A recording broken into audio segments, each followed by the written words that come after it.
seaweed. 50% sea, 50% weed.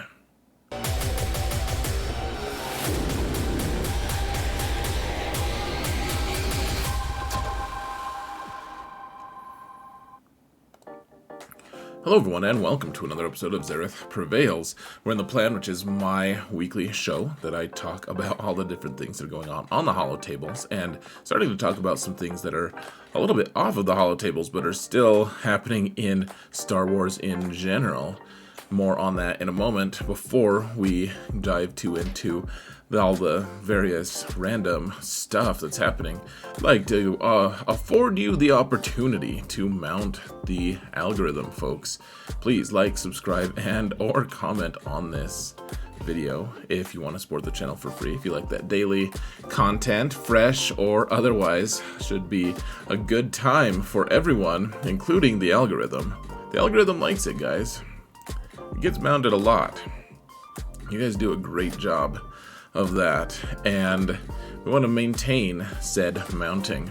That being said, folks, we're continuing our a little bit off the topic discussion on just generalized Star Wars news. The Mandalorian schedule is released. We have 8 episodes coming to us starting March 1st. There's no break in any of them. I will say this. Episode 1, so we're not getting more than one episode at the start, which a lot of shows do give us more than one. It's fine that we're only getting one. The problem is it's only like 36 minutes. It's the shortest starting show for any Star Wars show since Star Wars shows have been released. I gotta say that awkwardly, but it's a very, very short premiere. 30-something minutes. It's really too bad, but I'm really excited to see it. And they've said that they're already, I think they're done writing Season 4 for Mando. So apparently he lives. He's got that big old sword, folks. It's kind of fun. I'm excited to see it. I'd be curious to know what you guys think. Are you guys sick of Mando yet? Is it like the best thing about Star Wars currently? I would like to know. I did think that this was a funny picture. This guy here is, I have no idea about him. It's a picture from the new Mando show, and it's like the guy has no nose. It's like no-nose Nute. It's just like, it just reminds me, like it makes me think of like what would happen if Nute Gunray mated with an orc. Like that this person is probably what would happen, and I would just advise as a general PSA, I would recommend not mating with orcs or Nute Gunrays for that matter. That's probably not going to end well for you or your kids, as you can see. You're not doing anyone any favors. Like that Quarren right next to him, the guy with the tentacles, he's like, man, I can't believe I'm in this guy's gang. This sucks. Now, the Reva Mission in Galaxy of Heroes is updated.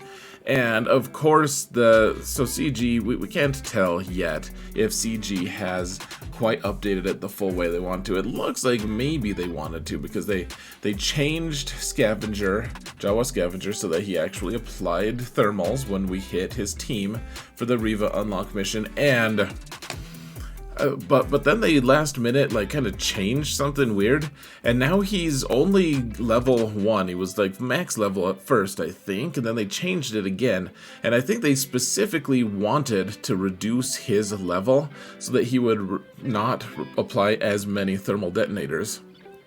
So what the screenshots you see here is my main account guild. We're splitting our missions into 2 different days. So we're 20 of 20, and then my alt account, who's all trying to rush things in one day. So far we're 27 out of 29, which is not the perfect, 29 out of 29 or whatever. Not all the guilds have perfect records the way they were getting, but this is pretty encouraging, folks. If you follow the modding guides, if you stream the stuff, like it seems like your success rate is going to be pretty high, at least this time. I don't know if CG is going to fix the scavenger difficulty again, if they're going to change his ability level, but that ability level, only applying what he is, makes this mission pretty manageable, even despite its increased difficulty level. So, I mean, we all have Relic 7 Inquisitors at this point, or at least all of us who are accomplishing and doing the Reva mission. So, I don't know, like, it seems like, I don't know if we can say CG's being, like, reasonable about this. It seems like they're trying to make it so that people can still beat it and not just have a really terrible experience. I mean, it's already a terrible experience to have to remod for this, in my opinion, but this isn't... I don't know. For them trying to fix a thing that was just bugged, straight up, like, not working, and we want them to generally fix those things, right?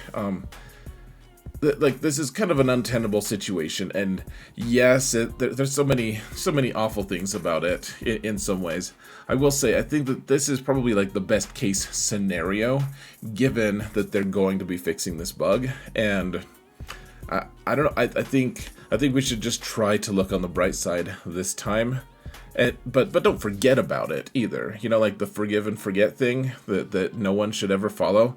Forgive and forget is naive to say, and you never forget that stuff, guys. Keep it in mind, forgive someone, and then don't forget it, because you don't want them to take advantage of you again. You know, we'll just keep looking for patterns. This is very encouraging to me, though, folks. Now, Datacron Set 7 is here, and you guys can watch my video about it. I put one out, I think, on Monday, and I already have, 6 of them. I can't get Datacrons to drop. I guess I have 7 of them. I can't get them to drop. I've only gotten 1 to drop on the actual node. It took me 40 attempts. It's crazy. People saying they think that it's weighted, like, for later to be able to get more of them to drop. I almost believe them, man. It took a long time for me to get even 1 to drop. The rest of them have been purchased through packs or through the weekly store. Now, the best 3, in my opinion, are going to be sorted, and that's kind of a little bit untested. But then there's a Chupio one that, like, it just boosts that CLS team like crazy, at least in 5v5. I don't know about 3v3. And then Rey, when you switch her stats, like there's one where, like, if you have resistance characters targeting each other, they give each other a bunch of offense and in other stats, and Rey just keeps boosting her stats. Now, something to keep in mind, folks, I did make this infographic for that video. Note that on the top right it says version 1.1. I updated this since then because a few of them are, I mean, I think I found better builds for them, frankly. So you can find that in the, if you want the you know, downloadable, clickable, shareable, whatever version of it, it's free, of course, on my Discord server. Go join from my video description. You can find the most recent version of it, and then I even put a couple notes there to help you understand which things I changed. I don't know, I think my infographics are getting a little better over time, so that's good as well. It's encouraging, lots of encouraging stuff today, folks. Now, one question I wanted to present to everyone is, are we going to need the Boushh Omicron soon? It's no secret that we're going to have the Crate Dragon raid pretty soon, and it's a limited number of factions that we can apply, or that we can use against the Crate Dragon. You know, we have the Tuskens, who I think I don't know why I don't have that slide out yet, but the Tuskens are on their way, and they're designed for the raid, apparently. I mean, it makes sense if we're against the Crate Dragon. But then Hut Cartel is also one of the factions, and the Boushh Omicron would make a lot more sense now that we're going to have a new raid. My question is, are we going to all be applying this one sooner rather than later, just to get easier raid results, like better, easier raid results long term? I mean, it's not even long term, because eventually we'll get a new raid, and Hut Cartel isn't going to be invited, and Boushh is just going to be sad. She'll be like, Iken has another Omicron, and we'll be like, no. Nope, just deal with the fact that probably you got us some amazing rewards, and it was very worthwhile investment, despite the fact that you're now useless. Boushh isn't useless, to be clear.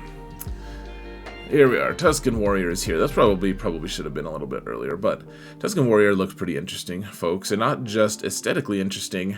I would say, I mean, can you imagine? It is funny. Like, this is a pretty far cry from the creature that attacked Luke Skywalker in Episode 4, isn't it?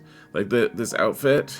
It's just like, okay, I guess it's good that Luke wasn't attacked by you, because he'd probably have, I don't know, died.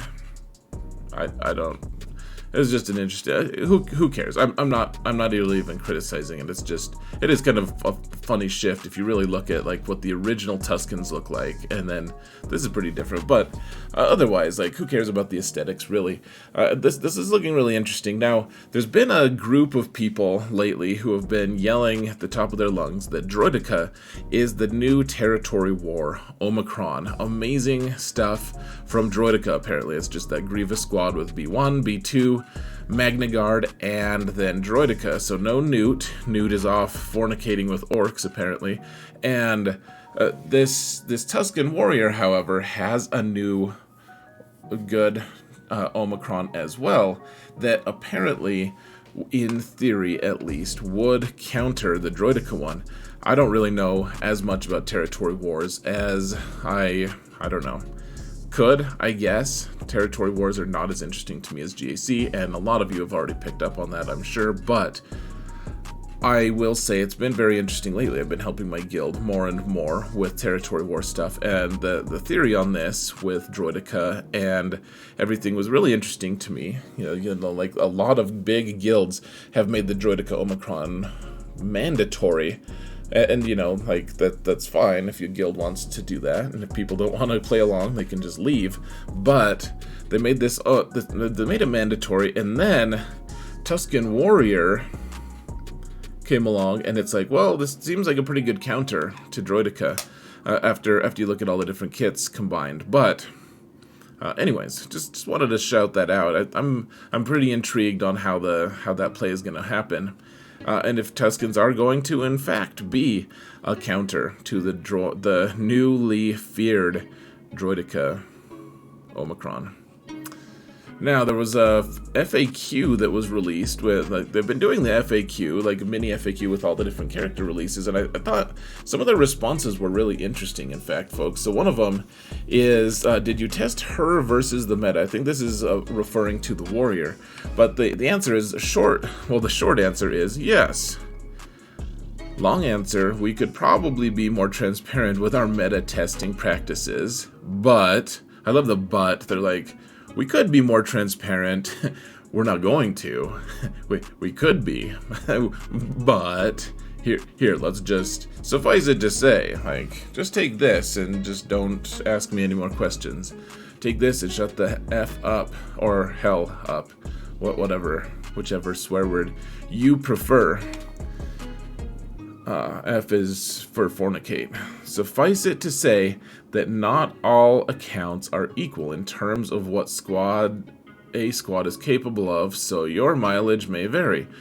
With that being said, there are a lot of meta teams that have high turn meter gain, which Tuskens are designed now to perform against.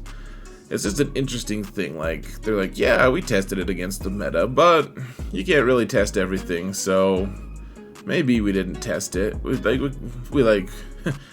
are you asking, did we, like, play with the character a little bit and, like, just send them in against, like, Night Sisters? Then the answer is yes. Are you asking, like, can it beat all the Galactic Legends? The answer is, you'll have to tell us. We're not sure. Another FAQ was, will the Tusken Warrior pilot Red 5? And they think that's an interesting take. I think I saw a photo of that. In fact, someone did something with that, but I couldn't find it.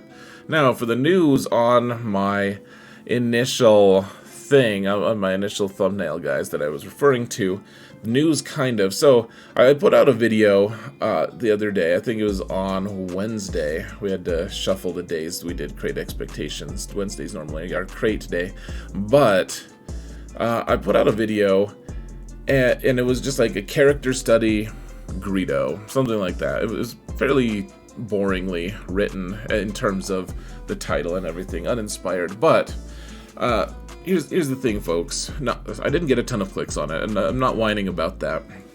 A little disappointed because I think the video, in fact, has a lot of potential. And the reason I'm telling you guys this as news, as whatever, it's a different style of video for me, and I would recommend you guys go check it out. I'll put a link in the video description here, or you can just go back and click on it. It's less than 7 minutes long, and even though some of these videos might be a little bit longer than that, the goal is to keep them right around 10 or less, and it's fully scripted. Like I typed it all out and wrote it, and you know, I do better when I can actually just read off of a script, as most YouTubers do. You know, they do better. But here's the thing, guys. It's partially about the game and the character Greedo. It's also just partially the lore surrounding Greedo. And, you know, it's probably more about the lore than about him in game.